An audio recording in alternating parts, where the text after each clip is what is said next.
ಜ್ಞಾನೋಕ್ತಿಗಳು ಅಧ್ಯಾಯ 8 ಜ್ಞಾನದ ಕರೆ. ಕೇಳಿ, ಜ್ಞಾನವೆಂಬಾಕೆ ಕರೆಯುತ್ತಿದ್ದಾಳೆ, ವಿವೇಕವೆಂಬಾಕೆ ಕೂಗಿ ಕರೆಯುತ್ತಿದ್ದಾಳೆ.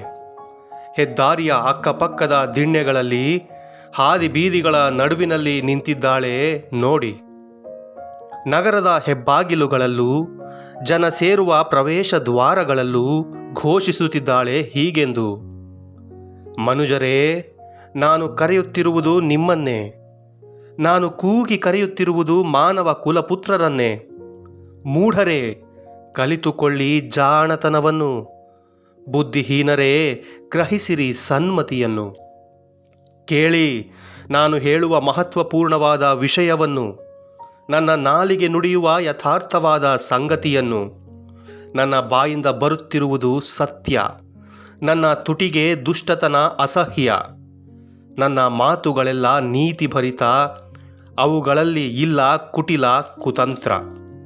ತಿಳುವಳಿಕೆ ಉಳ್ಳವನಿಗೆ ಅವೆಲ್ಲ ಸರಳ, ಗ್ರಹಿಕೆ ಉಳ್ಳವನಿಗೆ ಅವು ಯಥಾರ್ಥ. ಅಂಗೀಕರಿಸಿರಿ ಬೆಳ್ಳಿಗಿಂತ ಶ್ರೇಷ್ಠವಾದ ಬೋಧನೆಯನ್ನು, ಅಪರಂಜಿಗಿಂತ ಅಪೂರ್ವವಾದ ಉಪದೇಶವನ್ನು. ಜ್ಞಾನವೆಂಬುದು ಹವಳಕ್ಕಿಂತ ಶ್ರೇಷ್ಠ. ಇಷ್ಟ ವಸ್ತುಗಳಾವುವು ಅದಕ್ಕೆ ಸಾಟಿಯಿಲ್ಲ. ಜ್ಞಾನವೆಂಬ ನನಗೆ ಜಾಣ್ಮೆಯೇ ಸಹವಾಸಿ, ಯುಕ್ತ ತಿಳುವಳಿಕೆ ನನಗೆ ಸಂಗಾತಿ. ದೈವ ಭಯದಿಂದ ಹುಟ್ಟುತ್ತದೆ ಪಾಪದ್ವೇಷ, ಗರ್ವ, ಅಹಂಕಾರ, ದುರಾಚಾರ, ಕಪಟ ಭಾಷಣ ನನಗೆ ಅಸಹ್ಯ. ಸದಾಲೋಚನೆ, ಸುಜ್ಞಾನ, ವಿವೇಕ ನನ್ನಲ್ಲಿವೆ. ಎಂತಲೇ ಶಕ್ತಿ ಸಾಮರ್ಥ್ಯ ಹೊಂದಿರುವೆ.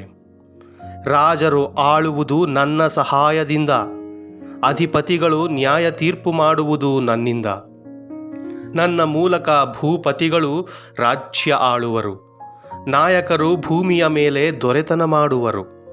ನನ್ನನ್ನು ಪ್ರೀತಿಸುವವರನ್ನು ನಾನು ಪ್ರೀತಿಸುತ್ತೇನೆ, ಹಂಬಲಿಸಿ ಹುಡುಕುವವರು ನನ್ನನ್ನು ಕಂಡುಕೊಳ್ಳುತ್ತಾರೆ. ನನ್ನಲ್ಲಿವೆ ಶ್ರೀಮಂತಿಕೆ ಮತ್ತು ಘನತೆ, ಶಾಶ್ವತ ಸಂಪತ್ತು ಹಾಗೂ ಸಮೃದ್ಧಿ.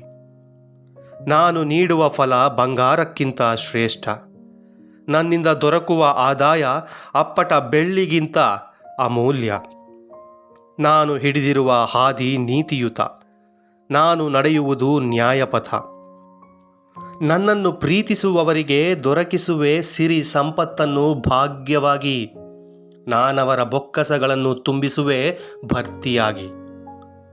ತನ್ನ ಸೃಷ್ಟಿಕ್ರಮದಲ್ಲಿ ಸರ್ವೇಶ್ವರ ನಿರ್ಮಿಸಿದ ನನ್ನನ್ನು ಮೊತ್ತ ಮೊದಲು. ಆತನ ಪುರಾತನ ಕಾರ್ಯಕ್ರಮಗಳಲ್ಲಿ ನಾನೇ ಪ್ರಥಮಳು. ನಾನು ಸ್ಥಾಪಿಸಲ್ಪಟ್ಟೆ ಪ್ರಾರಂಭದಲ್ಲೇ, ಜಗದುತ್ಪತ್ತಿಗೆ ಮುಂಚೆಯೇ, ಅನಾದಿ ಕಾಲದಲ್ಲೇ. ಜಲನಿಧಿಗಳಾಗಲಿ ನೀರಿನ ಬುಗ್ಗೆಗಳಾಗಲಿ ಇಲ್ಲದಿರುವಾಗಲೇ ನಾ ಬಂದೆ ಜನ್ಮ ತಾಳಿ. ನಾನು ಹುಟ್ಟಿದೆ ಬೆಟ್ಟ ಗುಡ್ಡಗಳು ಬೇರೂರಿ ನಿಲ್ಲುವುದಕ್ಕೆ ಮೊದಲೇ. ನಾನು ಜನಿಸಿದೆ ಭೂಮಿಯನ್ನಾಗಲಿ ಬೈಲನ್ನಾಗಲಿ ನೆಲದ ಅಣುರೇಣಗಳನ್ನಾಗಲಿ ಆತ ನಿರ್ಮಿಸದೇ ಇರುವಾಗಲೇ. ನಾನು ಅಲ್ಲಿದ್ದೆ ಆತ ಆಕಾಶ ಮಂಡಲವನ್ನು ಸ್ಥಾಪಿಸುವಾಗ, ಸಾಗರದ ಮೇಲೆ ಚಕ್ರಾಕಾರದ ಗೆರೆಯನ್ನು ಎಳೆವಾಗ, ಗಗನವನ್ನು ಮೇಲೆ ಸ್ಥಿರಪಡಿಸುವಾಗ, ಸಾಗರದ ಸೆಲೆಗಳನ್ನು ನೆಲೆಗೊಳಿಸಿದಾಗ, ಜಲಪ್ರವಾಹಗಳು ತನ್ನ ಅಪ್ಪಣೆಯನ್ನು ಮೀರದ ಹಾಗೆ ಸಮುದ್ರಕ್ಕೆ ಎಲ್ಲೆಕಟ್ಟನ್ನು ನೇಮಿಸುವಾಗ, ಭೂಮಿಯ ಅಸ್ಥಿಭಾರವನ್ನು ಗೊತ್ತು ಮಾಡುವಾಗ.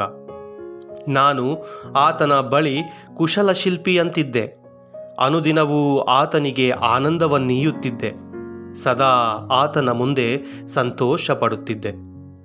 ಉಲ್ಲಾಸಿಸುತ್ತಿದ್ದೆ ಆತನ ಭೂಲೋಕದಲ್ಲಿ, ಹರ್ಷಿಸುತ್ತಾ ಇದ್ದೆ ಮಾನವ ಸಂತಾನದಲ್ಲಿ.